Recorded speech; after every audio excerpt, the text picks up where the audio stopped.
Welcome to Chapter 5 of your 2024 story. My name is Michelle, founder and owner of Movara Fitness Resort. I'm excited this month. We're talking all about self-love.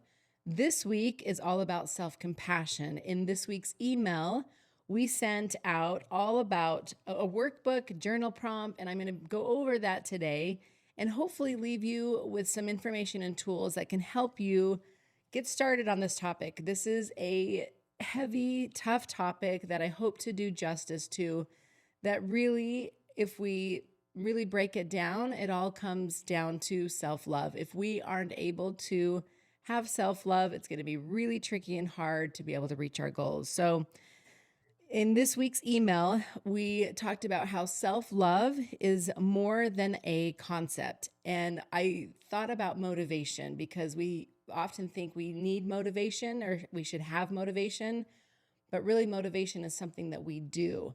The same thing is when it comes to self-love. We want self-love, and it's really a practice. It's something that we have to work on. It's something that we don't just have. It's something that we do, and we need to make the commitment to ourselves.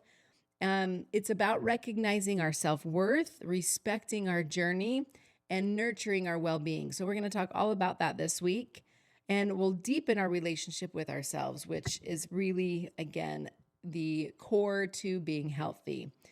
This week's challenge, I loved this week's challenge, and I actually went through and I'm going to talk about some of the daily affirmations because I'm not really a daily affirmations person. Sometimes reading those, I don't really feel them, but I did choose 5 that we want in this week's challenge, and in the journal prompt we'll go over that I'm going to share with you. And then this week we'll also email out, or we'll be posting a lot of different affirmations, and you want to find things that actually just feel right and don't feel woo-woo, I guess. So starting each day with affirmations that reinforce self-love and acceptance is the challenge, and speak them outside or write them out loud, and then write them in your journal.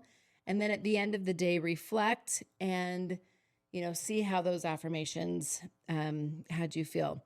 I love the self-care activity challenge this week. It's the challenge to do an activity that brings you joy and relaxation. It could be a long bath, a leisure walk, a favorite hobby, spending time with your family, friends, doing service, or anything that brings you joy. The quote that was in this week's email that I thought was very fitting was from Brené Brown. She said that owning your story and loving ourselves through that process is the bravest thing that we will ever do. I don't know about you, but there are many things in my life that I have done over the years that were hard and are hard. One of those being this. And as hard as these things might be, loving ourselves through the process is one of the hardest things that we'll ever do. So if you've struggled with it, I think it's important to recognize and realize that that's normal, because it is one of the hardest things that we'll ever do. So I loved that quote. In this week's workbook, there are 6 things, not 5, but 6 things that I'm going to talk about that will help us understand self-love, cultivate self-compassion, and also put it into action. So the first thing is defining self-love. Self-love is a regard for one's own well-being and happiness. So do we pay attention to, are we concerned with our own well-being and happiness, or is it always about others? And do we struggle with having self-love? I love that part of our part 1 in understanding self-love is doing an assessment and rating ourselves. So I did this and I thought, okay, I just right off the bat thought I didn't struggle with the self-love aspect in part, which was interesting because this was a trickier topic for me to cover. And I wondered why. I'm like, why is this hard for me to cover? And one, I know that it's a heavy topic and it's an important topic and I want to do it justice. But 2, I thought maybe I struggle with this more than I thought. So when rating myself, again, on a scale from 1 to 10, how do we feel in our current level of self-love? And I also thought about over the years, where was my self-love back when I was maybe younger in high school, then in college, newly married, when we first started the business, and then also throughout the years, and then currently where my self-love, where I would rate it. Now, I do think that earlier in my life, I would have rated myself higher. And I'm grateful for great parents who helped build confidence, and I didn't struggle with maybe self-love. Now, going through starting a business and having kids and some of the struggles and trials that we have gone through, maybe I would have rated myself a little bit lower. And, I'm proud to say I currently can rate myself a little bit higher, but I do know that there is room for improvement. So I think that this assessment is really important for us to just recognize. I've mentioned before that often just awareness is the most important thing that needs to happen. Because if we're not aware of something, it's going to be hard to change it. So again, that assessment was helpful for me to do when I was going through this chapter.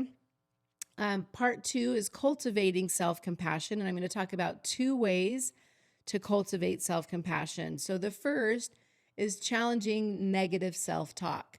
At the resort, we teach the Movara model that at the end, we look at our results and then we trace it back to these beliefs. Oftentimes, these beliefs become our language that we are telling ourselves. And this has been a really, really big eye-opening thing for me over the last several years, especially when helping guests and helping myself as well through some of the challenges that we've had, is really going down to beliefs and asking myself, well, is that belief true? Is what I'm telling myself actually and in fact true?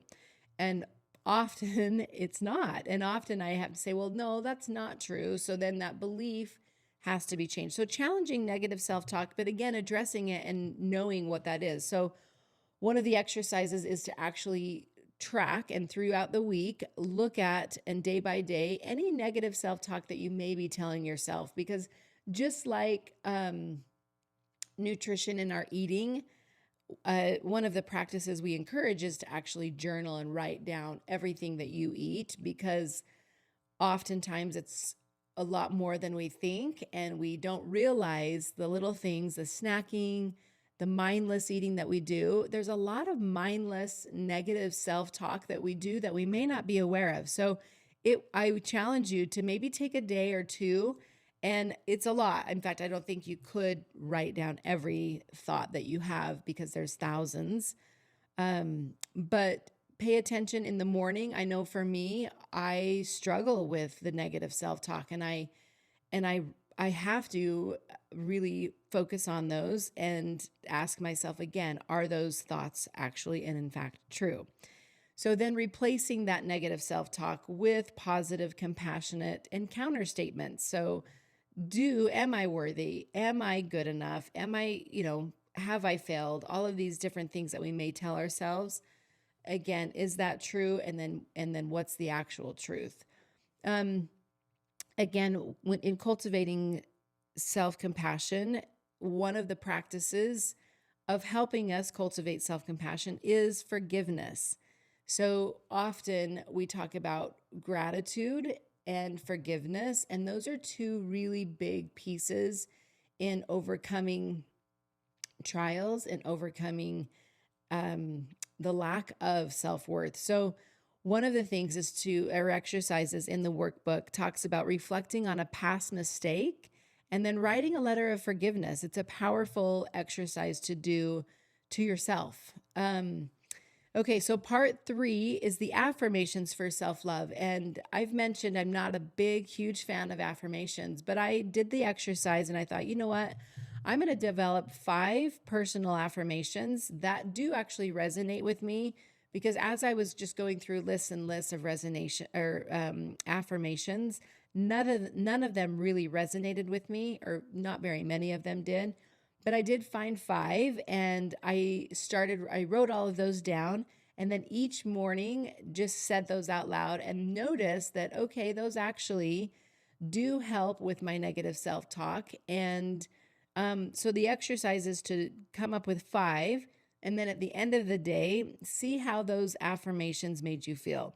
So the 5 that I chose, again, they're pretty simple, and we'll post a list of different affirmations, but you can search it and you can just type in, daily affirmations on self-compassion or daily affirmations on self-love.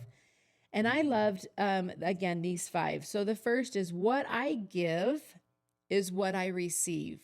And I believe that's such a powerful statement for me personally, because I oftentimes can look at what others are giving and not be happy with that. But then when I look at what I give, and I know that what I give may be lacking, and it's pretty powerful. Again, it was just a powerful thing for me to just recognize what I'm giving is what I will also receive. I think that's powerful.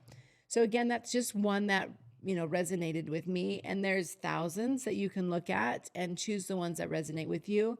Another one I chose is, I am free to make my own choices and decisions. That's one I feel is very powerful when we know that we have the ability to choose all of our choices. Some of us may feel like, so many things I don't have, I can't do this, I can't do this, I can't do that. And we feel like we're limited. But when we realize the things that we can do, it's a powerful thing. So another one I chose was, I choose not to take it personally. And that's a powerful one, because a lot of times what others do, again, affects us and then causes us to not feel compassion. Another one I chose was, I am more than my thoughts, which we talked about how powerful thoughts are. And oftentimes those negative self-talk can really be damaging. And then the last one I chose was, I don't need to feel ready in order to do well. So that's a big one. This particular topic was tough for me because it's such an important, heavy topic. And I struggled with feeling ready to present or talk about it. But even that affirmation that I chose this week, I was like, you know what? I don't need to feel ready in order to do well. So I hope that these things can help and at least get us open to the thought and the idea of how important self-love is. Okay, so part 3 is self-love in action. So the exercises is an actual planning of when and how am I going to practice self-care. And I loved this. I loved just jotting down things that I was going to do for self-care and actually planning for it. So include activities that nourish your body, mind, and soul. And it, again, can be anything. It's not just exercise. It can be a warm bath every day. It can be scheduling time to be with friends or family, if that's what brings you joy. And it can be service. I know for me, when we look at self-care, oftentimes it's reflected internally and like, what can I do for me and me and me and me? When for a lot of us, we find joy when we are serving others, and that's self-care. So you could plan that into your schedule. For me, self-care definitely includes movement. I know for my body, my mind, and my soul, when I have movement, I have clarity and I have peace. So it can be a morning walk, an evening walk. It can be a class at the gym if that's what you love. It can be yoga, Pilates. Again, it doesn't even have to be exercise. It can be reading. It can be journaling. It can be, cleaning or organizing, any type of hobby or activity, dancing that brings you joy. So scheduling that's one of the actions for putting self-care into actions. The second thing in the self-love in actions portion is setting healthy boundaries. I know for sure that this is a struggle for a lot of people, especially the category of people pleasers. There are a lot of guests that I meet who are, they love to make other people happy. And in doing so, at the expense of maybe their own self-care. So it's really important to be able to set healthy boundaries, to be able to take care of yourself, take care of your family, take care of your needs so that, again, it's a self-sabotage thing. When we're helping others and we're trying to be a people pleaser, then again, that can be at the expense of our own self-care. Okay, part 5 is a reflective journaling exercise. So spending a few minutes each day journaling about your experiences with self-love. What did you learn? What challenged you? Oftentimes, this can be a powerful thing for us to just recognize some of the pain points throughout the day. Is it negative self-talk? Is it the lack of boundaries? Is it the fact that I'm not scheduling or planning self-care in? So when we are journaling and writing, we can be more aware of some issues that we can take care of. And the last of part 6 is celebrating yourself. So I love this. I think it's extremely important. I mentioned earlier that forgiveness is an important part to self-love, but gratitude is amazing when we can recognize the things that are good, the things that are happening, because sometimes or oftentimes we focus on all of the things that aren't happening, that aren't good. But when we can flip that and focus on all of the positive, amazing things, I know for me, this has been a struggle over the years because I'll focus on all of the things that aren't happening, that I'm not happy with. And when I can flip that and actually say like, wow, there are way more positive things that are happening. So gratitude for the things that you do accomplish. So list down the things that you are grateful for about yourself, your recent achievements, no matter how small they may be. It may be, you know what, I went to bed on time. I took care of the things that were important to me. I took a bath. I did my hair. I got out and did a walk. So it doesn't matter how small it may be, but when we can recognize the things that are good, it helps us really take our focus off of the negative. And then the last is just visualizing for the future.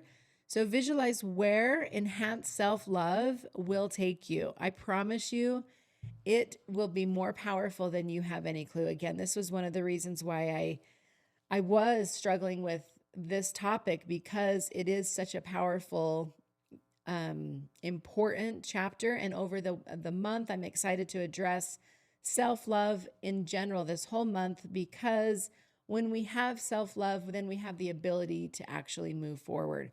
So the journal prompt this week, there are 5 things that in this exercise designed to deepen your understanding and appreciation for yourself, highlighting areas where self-love can be nurtured and grown. So the first is self-appreciation. So listing 5 qualities. Again, this is a little bit of the being grateful, but 5 qualities you do love about yourself. These can be physical attributes, personal traits, talents, or achievements. The second thing is challenges of self-love. So recognizing where are the barriers. Again, part of this will happen as you're tracking or just even journaling throughout the day. What are the challenges and barriers that you face in loving yourself? Consider some of the pressures that you have, that you're under, some of the personal insecurities, and some of those might be past experiences. I know for me, I often say I've got PTSD from several different things over the years, and those sometimes can come to the surface and really be a barrier for me when it comes to self-love. And I try to not focus on those and think about those or have those hold me back. So the third thing in the journal prompt is acts of self-kindness. So recall 3 acts of self-kindness you've shown yourself recently. I was thinking about this and how these acts made you feel. It can be as simple as getting yourself to bed. And part of this is, again, the being grateful of the things that are happening. So for me, the acts of kindness are recognizing the things that you are doing for yourself. So recall 3 acts of kindness that you may have done or shown yourself recently. The fourth, we talked about the importance of forgiving. So reflect on a moment you wish you had treated yourself better and write a letter of forgiveness to yourself. The fifth is a self-care commitment. And I thought about this for me personally. What is one act of self-care you can practice regularly? And explain how this act supports your journey to self-love. Why is this act important for self-love? When we know the why behind something, it's a lot easier to actually perform it. So for me, I already have a daily practice of exercise movement that I've been pretty consistent at for, 25, 30 years. And so I thought, well, what else could I do that would be self-care and that I could commit to? And for me, a big one is nutrition. I know that when I fuel myself well, and that's been a focus of mine for several years, I really love, for me personally, at the resort, we serve 3 balanced meals. And for me personally, I do really well when I have 3 balanced meals. And to me, that's an act of self-care. So that can be something, and whatever it is, whether it's balanced meals, whether it's maybe not eating after a certain time, that's self-care. Or maybe it's getting a certain amount of fuel that your body needs. Maybe it's not over consuming. Maybe it's not snacking. So it can, nutrition is a big one. And that's definitely something that I already work on. So I was like, what else can I do to practice self-care? And it doesn't have to be, exercise or nutrition. It can be giving yourself time in the evenings, spending time with the ones that you love. It can be scheduling service. So that's one for me that I was like, I would love to be better at serving others. And this is one thing that I've had to let myself know, or be a little kinder to myself, knowing that, listen, I'm serving so many people all day long. I have 4 teenagers right now that I'm serving, a husband that I'm serving, employees that I'm serving, guests that I'm serving. But I definitely try to be aware of who needs my help and how can I serve? Because that definitely brings me joy and happiness. One of the things that I also thought I could commit to, I enjoy strength training. I know the importance of strength training. I've done a lot of strength training over the years, but it's been inconsistent. So I thought, what is how can I be more consistent at that? And I chose just doing 2 days of strength training a week and committing to that. So those are some examples of some different things that you can commit to. Make it so that it's something that you don't want to not be able to fulfill, because then you're not fulfilling on your self-love. So commit to one act of self-care you will practice regularly. And I recommend, like, maybe not saying forever, just make it a week. I'm going to do this one thing this week to practice self-care.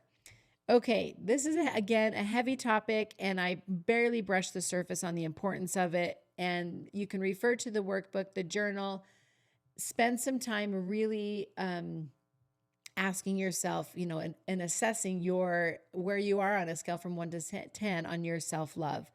Next week, I'm excited to talk about the importance of self-care, which will really just piggyback on this. When we have self-love, we do self-care. So we talked about a few things of the self-care, but we'll dive in a little bit deeper. Make sure you can go back and watch the past podcasts. Make sure you're getting the weekly email that has the workbooks in this. And I hope this was helpful, and I'm excited to talk about self-care next week.